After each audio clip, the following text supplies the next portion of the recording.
L'armée punique paye un lourd tribut pour éviter les Romains. Les éléphants sont terrifiés par les eaux déchaînées du Rhône. En cet endroit, le fleuve mesure 200 à 500 mètres de large. Selon Polybe, un historien grec, de nombreux hommes se sont noyés quand leurs éléphants tombèrent des radeaux.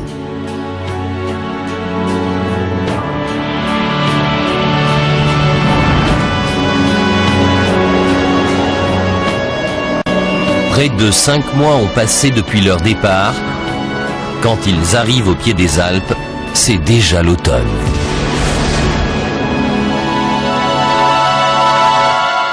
Les journées sont froides et les nuits glaciales. Les soldats, pour la plupart nés en Espagne et en Afrique, souffrent terriblement.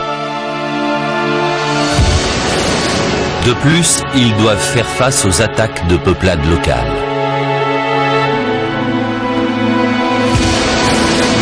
La plupart des éléphants périssent dans les Alpes. Épuisés, les pattes blessées par cette escalade forcée, les mastodontes refusent de faire un pas de plus. Sous la neige et le vent, leur température chute et beaucoup meurent d'hypothermie.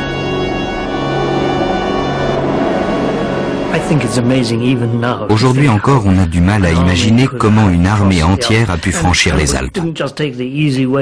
Hannibal aurait pu choisir la facilité en longeant la côte. Mais non, il a parcouru 300 km de Marseille à Grenoble et a littéralement traversé les Alpes à la fin de l'automne, avec son armée et ses éléphants.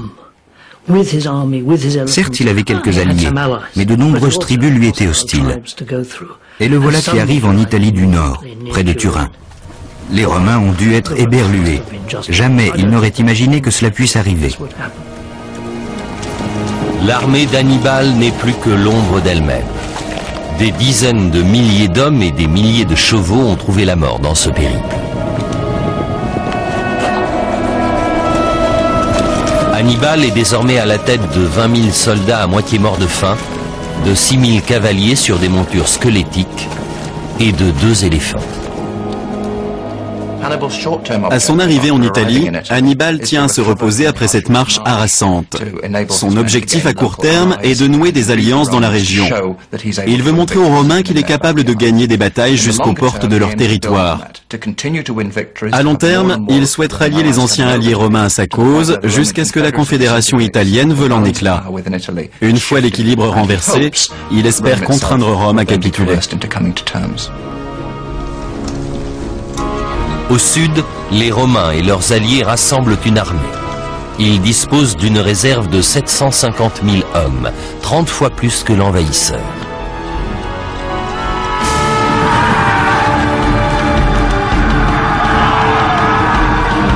Mais l'armée d'Hannibal ne cesse de grandir. Des myriades de Gaulois rebelles se rallient à lui. 5 000 cavaliers et 10 000 fantassins le rejoignent. Les historiens de cette époque sont pour la plupart romains. Ils décrivent Hannibal comme étant malicieux, fourbe et cruel. Pourtant, même eux reconnaissent son don extraordinaire pour motiver les hommes. Tite-Live nous raconte comment il a fait de cette bande épuisée de mercenaires, de militaires, de nouvelles recrues et de pique-assiettes une armée digne de ce nom. Face à des soldats de toutes origines parlant des langues différentes, les mots sont inutiles. Il organise donc un spectacle à la portée de tous. Selon Tite-Live, les prisonniers de guerre capturés dans les Alpes ont le choix, se battre pour leur liberté ou vivre en esclavage.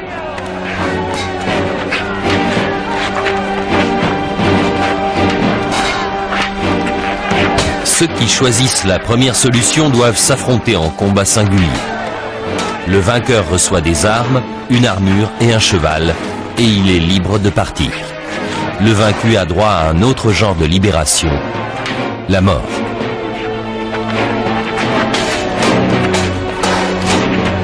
Le message est très clair.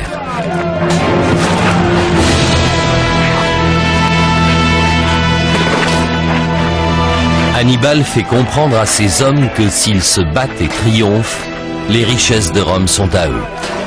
S'ils meurent au combat, ils seront soulagés de leur peine. Mais s'ils ne font rien, ils seront réduits à l'esclavage. L'arrivée de Hannibal en Italie ne passe pas inaperçue. Il livre une première grande bataille qu'il remporte à la rivière Trebi. Mais les Romains le sous-estiment encore. Ils croient envoyer une armée citoyenne bien entraînée et dévouée contre une troupe bigarrée de barbares. Deux chemins possibles s'offrent à Hannibal pour avancer vers Rome. De leur côté, les consuls romains Flaminius Nepos et Geminus prennent chacun la tête d'une armée. Ils comptent diriger Hannibal vers un point stratégique où les deux armées lui fondront dessus simultanément. Flaminius laisse Hannibal passer à l'endroit prévu, puis se lance à sa poursuite. Il espère ainsi le pousser vers l'armée de Geminus. Mais Hannibal a un excellent service de renseignement. Il est au courant du piège et s'attelle à séparer les deux armées. Pour attirer Flaminius, il pille la région fertile du Chianti.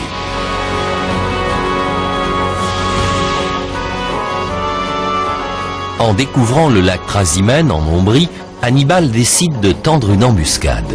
Il y a 2000 ans, le niveau des eaux était plus élevé qu'aujourd'hui.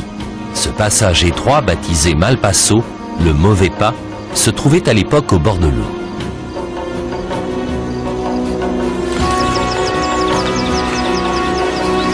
Malpasso est un passage obligé pour traverser la petite vallée coincée entre une colline abrupte et le lac. Hannibal positionne ses troupes dans les bois de l'étroite vallée.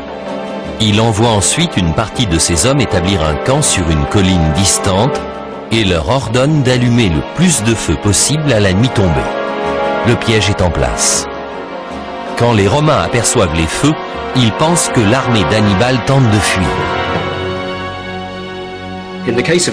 Le lac Trasimène, comme le dit Tite-Live, était l'endroit rêvé pour une embuscade.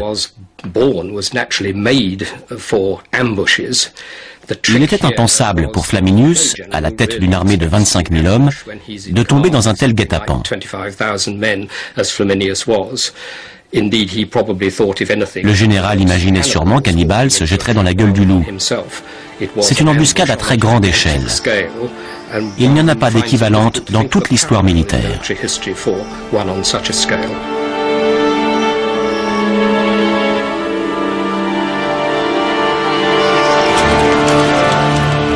À l'aube, Flaminius part à la recherche des foyers qu'il a aperçus la veille. 20 000 hommes et 5 000 chevaux s'engagent en rang par deux dans l'étroite vallée.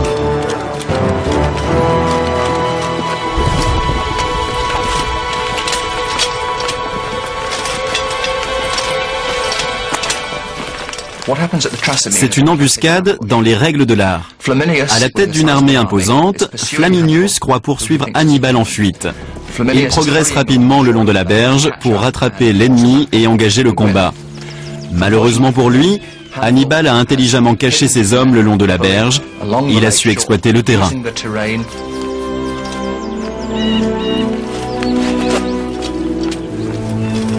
Aussi incroyable que cela puisse paraître, les 35 000 hommes d'Hannibal patientent en silence pendant que les 25 000 Romains passent à quelques mètres d'eux.